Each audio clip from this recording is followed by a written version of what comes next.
Just going to take a few minutes just to go over the business description, so what should be in this section of your business plan, and as well as your ownership structure. So I'm going to go through the main types of ownership structure, the advantages, disadvantages of each of them, and how you decide, which one is best for your operation. All right, so the business description. So this outlines the very important information about your operation. So why do you want to give people information about your business? As Robin says, chances are you're looking to go to a lender, right, to get some money. So they want to know about your business. So the business description then gives the readers an overview of your business. The more they know about your business, the more connected they will feel to you. So bankers, again, if you go to get loans, these institutions, they understand more about your products, they understand about your market, they understand about your finances, from reading through on your business description. So the way you write your business description, the way you tell your story, it could affect how these lending institutions make decisions about your company. How much they give you, if they give you or not. That could have an impact. Some tips of writing your business description. Start with an elevator pitch. So the first paragraph, you should be able to give all the important information about your operation briefly, right? So it's the elevator pitch. If you see somebody who wants to know about your business, you only have a few minutes, you have to make it short. What are the most important details that you want to share with this person for them to understand your business in that short period of time that you have to tell them about your business? So as I said, express the very important characteristics in just a few sentences. Show your passion when you're writing your business description. So people can tell that I love what I do, I know about my business, I'm passionate about this, I'm excited to share it with others. So don't make it boring. If I read through your business description, I shouldn't be going, well, I don't think this person is really excited about what he or she is doing. So, choose your words carefully. The tone should suggest that you're excited about your business. Do a length check. So, if you've ever, Robin did ask how many people have a business plan, and there was only one, so you probably wouldn't know this, but the business plan, there's going to be overlap in different sections of your business plan. So you're probably going to talk about your target audience in your business description. You're going to go over that again, say in your marketing plan. So pick what's really important for the business description. If you're going to go in more details in other sections, then you don't have to go in such details in the business description section. So what are some of the things that will be included in your business description? So your company name. And this would be the official name of your business that you registered with your state. The location. If you have multiple farm sites, be sure to include that in there. Specify whether you rent or own your land. The number of acres you have. And then if you rent, specify who your landlords are, give a little bit of details of that. And then include a map of your farm. Type of business structure. And we're going to go over this in more details in a little bit. So also your ownership and management team, name of the key person or people behind the operation. Again, we're going to go over this in the management and the organizational plan, so I won't talk about this here. And then you talk about your products and services. What are you selling? Are you an agritourism operation, or are you just selling commodities? What exactly are you selling to your customers? So go in details about your products and services that you offer. If you do crops, talk about the types of crops that you have, the number of acres of this particular crop. If you do livestock, again, how many heads of livestock do you have? So go in details about the products or services that you offer. And then your facilities. Talk about your facilities, the size of your facilities, whether you have a fruit or vegetable handling facility, grain storage, whatever it is. Talk about your facilities. Talk about the quality and the condition of your facility. And then your target market. So we're going to go in more details on the target market when we talk about the marketing plan. So we won't talk about it too much here. But who are the people that you're looking to sell your products and services to, right? So you have to know these people. What do they look like in terms of age, in terms of income, where do they live, in terms of preferences, what do they like, what are their tastes? So know your target audience, know where to find them, know how important your product is to them. So include all these details in the target market section of the business description. And then the business history. Go in details of the history of your business. When did it start? Did you start it? Did you buy it from somebody else? Or, are you taking over from someone else? How long have you owned it or managed it if you didn't start it? Describe how it has changed in size and sales and profitability over the years. If that's applicable, maybe you're brand new. And then highlight some of the challenges that you've had over the period of time that you've owned the farm. And then also talk about some of the highlights, the big moments that you've had. So just a recap of this. For the business description, this is an opportunity to promote yourself, not just yourself, but also your business, right? So you're telling people about your business. Make them know that you're really excited about what you have, what you're doing, what you're selling, about your customers, about your market, about the industry. Explain in your business description, when you give details of your farm, what you're doing is you're explaining to these lenders why you're worth getting this money. Why should they loan you this money? And also to your customers, why should you buy my products? So these are the things that you're telling the people who are reading the business description of your plan. Again, if you have just a few moments with a potential customer or investor, what would you tell them about your business? That's the elevator speech that we're talking about. And bottom line, after reading your business overview, people should have a general understanding of your farm business, so what you're producing and also the marketing portion of it. All right, now we're going to go into the ownership structure.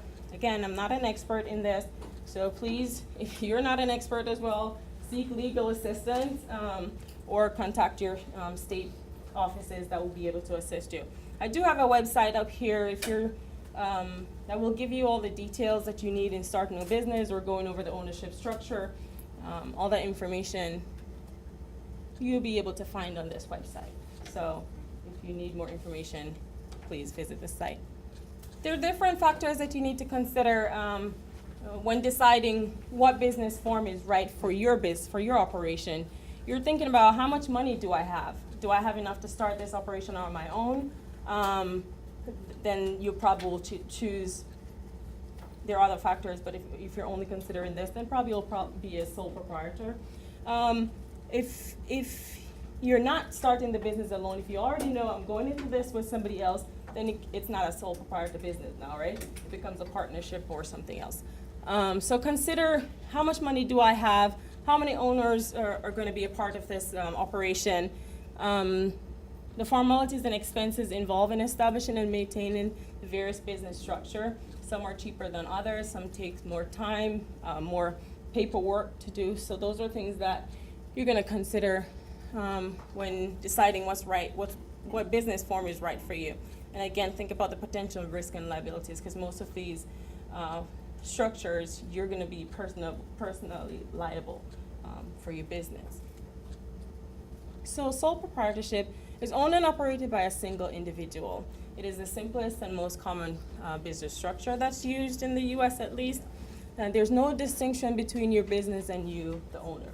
So you take on all the liabilities, you take on all the work, you get all the profit. It's just, there's no separation between you and your business. No formal action is necessary to form a sole proprietorship, and we'll see in some of the others you have to file, say, an article of incorporation for a corporation. For this one, what you need is just to obtain the necessary licenses and permits. If you choose to operate under a different name than your legal name, then you'll have to file for a fictitious name, and it cannot already be claimed by another business in your state that you're doing your operation. Some of the advantages of the sole proprietorship is easy and inexpensive to form. Again, like I said, you're just looking at licenses, fee, and permits, right? You're not going through some of the other stages of that the other structures will have to go through. And then the use of profits. It's all your money. You're the only owner of the business, so whatever profit you get from the business, it's yours. Flexibility and complete control. Again, you're the only owner. You decide about the operation of the business. Everything, you are in control of that. You make all the decisions in your business. ease of ending the business. Again, you're the owner, you're the only person, so you make all those decisions. And all your taxes, there's no separation between personal taxes and your business tax. It all goes under your personal tax. Some of the disadvantages: unlimited personal liability. Again, if something goes wrong, you're getting sued for it. There's no separation between you and your business. So you take on all the liabilities. You can lose your personal assets and income if something should go wrong with your business. Limited sources of financing. Again, it's what you have. You're the only owner. You're the only contributor of income to this business. Said limited skills. Again, there are several different components to it. You're talking about production. You're talking about marketing. You're talking about human resources. There's a lot that goes on in it. So if you're the only person, unless you hire people to help, then you better be a jack of all trades. Partnership. A partnership is owned and operated by 2 or more people. Each partner contributes to all aspects of the business. So now you're not the only person running the business, right? The day-to-day operation, the finances, you're not the only person now contributing to that. Each partner shares in the profit and losses. Unlike the sole proprietorship, now you're sharing your profit, but you're also sharing your losses with whoever your partner is. And it's important to develop a legal partnership agreement. It might not be needed by the state, but for you and for your partner, it's necessary for you to do that. Most states require a legal document called the Articles of Partnership, which just give details about the partner's investments and role in the business. There are 2 types of partnership agreements. There's a general, where that's the typical partnership business structure, where assume that profits, liabilities, and management duties are divided equally among the partners. If you opt for unequal distribution, then this should be in your partnership agreement. The limited type of partnership, limited partnership allows partner to have limited liability as well as limited input in the management decision. And this depends on the extent of each partner's investment percentage. Forming a partnership, establish a name for your business. Again, just like the sole proprietorship, if you're not using your legal name, then you can file a fictitious name. Then register your business with your state, and once you're registered, you must obtain licenses and permits. Advantages: is easy to organize and it's inexpensive. Combine knowledge and skills. Now you're not the only one. You have other people contributing to the day-to-day operation, the finances, etc. Shared financial commitment, and then partnership incentives. Some of the disadvantages: unlimited liability. Now, if your partner makes a decision and that impacts your business and something goes wrong, you also take on that liability. So it's not just your decisions and your mistakes, you're also taking on somebody else's. Shared profits: the profit is no longer only yours, you're sharing it with your partners of the business or your partner. And then there's a limited lifespan. If your partner, leaves, dies, whatever, then the partnership is dissolved, right? So you no longer are the only one making that kind of decision. And then the last one that I'll go through, there's corporation in the back, there's cooperatives in the back of the handout, so you can go through those.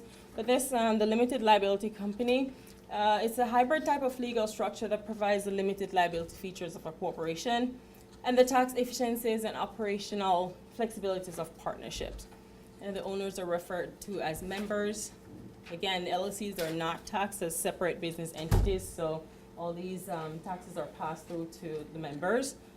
Forming an LLC, you choose your business name. It's similar to what we just talked about with a partnership. You choose your business name, must be different from an existing LLC in your state. It must indicate that it's an LLC. So at the end of it, you'll either have LLC or a limited liability company.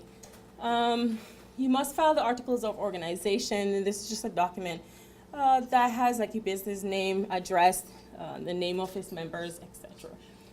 Create and operate an agreement. This is really important, so you know what everybody is responsible for, right?